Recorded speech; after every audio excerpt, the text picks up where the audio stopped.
प्रिय बंधु नमस्कार। संभाषिका speaking with the generations programme में एक बार फिर आपका स्वागत है।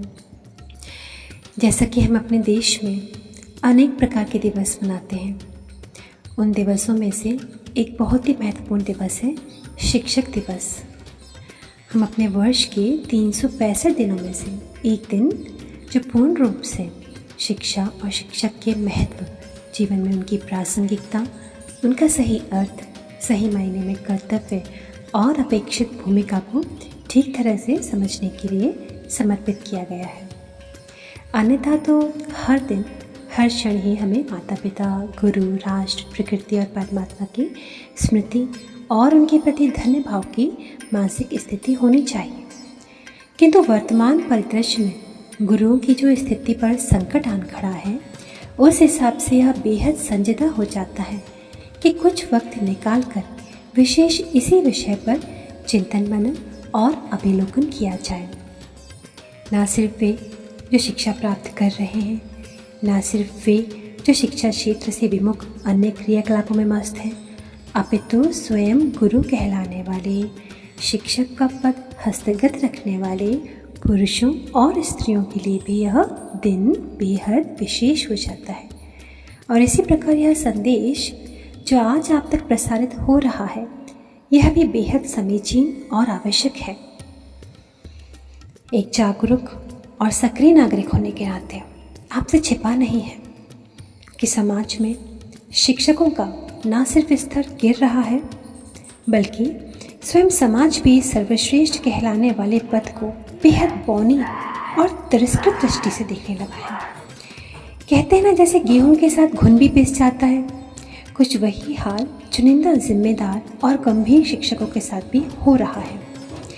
किसी से छिपा नहीं है कि कैसे सिर्फ अपने बैंक बैलेंस को ध्यान में रखते हुए दिन दुगनी रात चौगनी मेहनत करते हुए लोग विद्या के मंदिर कहलाने वाले विद्यालय को आज मोटी कमाई का स्रोत बनाकर रख दिया है। किसी से छिपा नहीं है कि ये सारे खेल ईस्ट इंडिया कंपनी के भारत आने के बाद उन्हें अपने लिए दफ्तरों में सस्ते नौकरों की पूर्ति कराने हेतु उन्होंने भारत से संस्कृत भाषा और गुरुकुलों का पूरी तरह से सफाया किया और इसमें कोई कसर भी नहीं छोड़ी। मुमकिन है कि मेरे कुछ बंधुओं और कई सारे अबोध बच्चों को शायद इस बारे में पता भी नहीं होगा, क्योंकि बताने के लिए भी तो ऐसे शिक्षक और ऐसी शिक्षा होनी चाहिए ना। जब पूरा का पूरा तंत्र ही लुटेरा का हो, तो सच जिसे पूरी तरह ना सिर्फ छिपाने का बल्कि मिटाने का प्रयास किया गया हो, उसे आपको आखिर बताएगा कौन, है ना। लॉर्ड मैकाले, चार्ल्स वुड, इन जैसे जो विदेशी, ये कितने दूरदर्शी और निष्ठावान व्यक्ति रहे होंगे जो अपने देश, अपने धर्म के लिए इन्होंने सदियां गुजार दी। इनकी पुश्तों ने और इनका एक ही मिशन रहा कि भारत इनका गुलाम हो जाए, अंग्रेज़ी का सभी प्रशासन हो जाए और साथ ही ईसाई धर्म सबका एकमात्र धर्म हो जाए।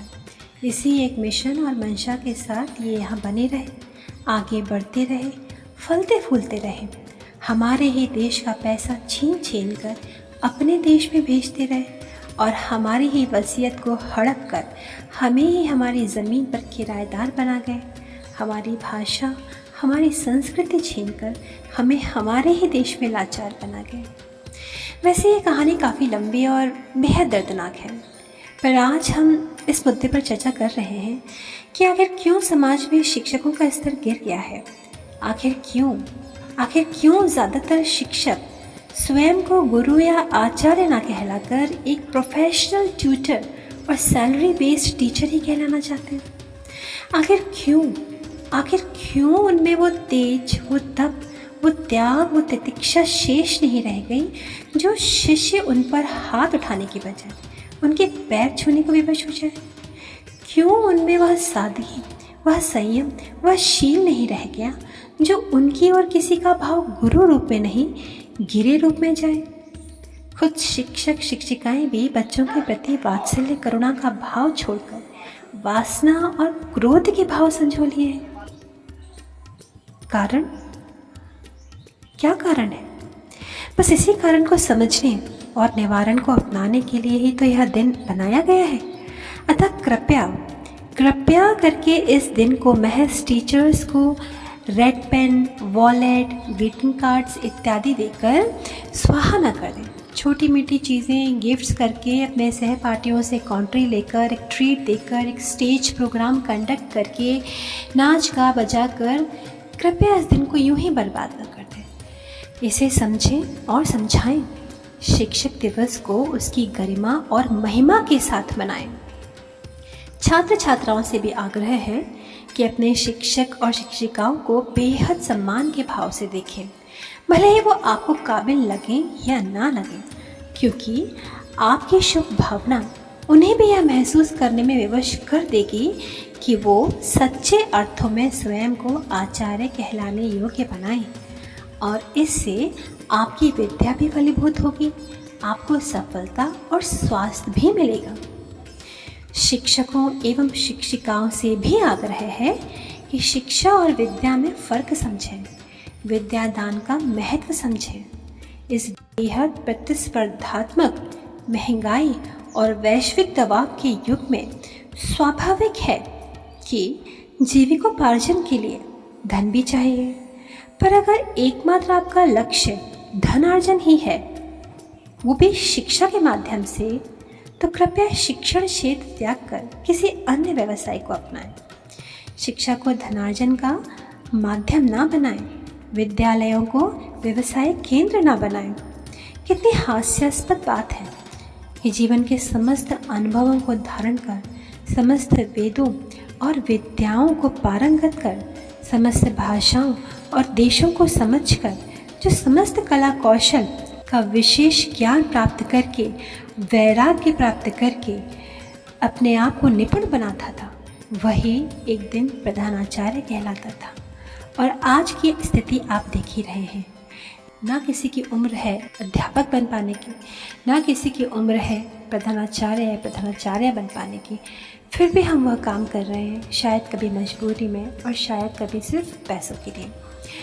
तो हमें चाहिए कि हम स्वयं को योग्य बनाएं, ताकि हमारी पीढ़ी वास्तविक रूप से हमारा सम्मान कर सके। आप अच्छी तरह से जानते ही होंगे शिक्षक दिवस किसकी यादगार में मनाया जाता है। डॉक्टर सर्वपल्ली राधाकृष्णन, जो कि भारत के प्रथम उपराष्ट्रपति और द्वितीय राष्ट्रपति रहे और जिनका जन्म 5 सितंबर 1888 में हुआ, उन्हीं की यादगार में हम यह शिक्षक दिवस मनाते हैं। क्यों? क्योंकि वे भारत की संस्कृति के संवाहक रहे हैं, प्रख्यात शिक्षाविद और महान दार्शनिक रहे हैं और एक आस्थावान हिंदू विचारक रहे हैं। और इनके इन्हीं गुणों के कारण सन 1954 में भारत सरकार ने उन्हें भारत रत्न से भी अलंकृत किया। हमें चाहिए कि ठीक है, हम राष्ट्रपति ना बने, भले ही हर इंसान तो राष्ट्रपति नहीं बनता, पर क्या हमें ऐसे गुणों को प्राप्त करना, अंगीकार करना, इसके लिए किसी ने रुका है? और क्या हमें नहीं लगता कि हम अगर उस पद पर हैं तो उस पद के अनुरूप हमारा व्यक्तित्व भी होना चाहिए? तो कृपया इस बारे में विचार करें। शिक्षक शिक्षिकाएं अपनी गरिमा का ख्याल रखें और छात्र छात्राएं शिक्षकों को भरपूर सम्मान दें, विद्या के प्रति अपना श्रद्धा रखें, भाव रखें, समर्पण रखें। इसी अपेक्षा के साथ मैं आप सभी को शिक्षक दिवस की हार्दिक शुभकामनाएं।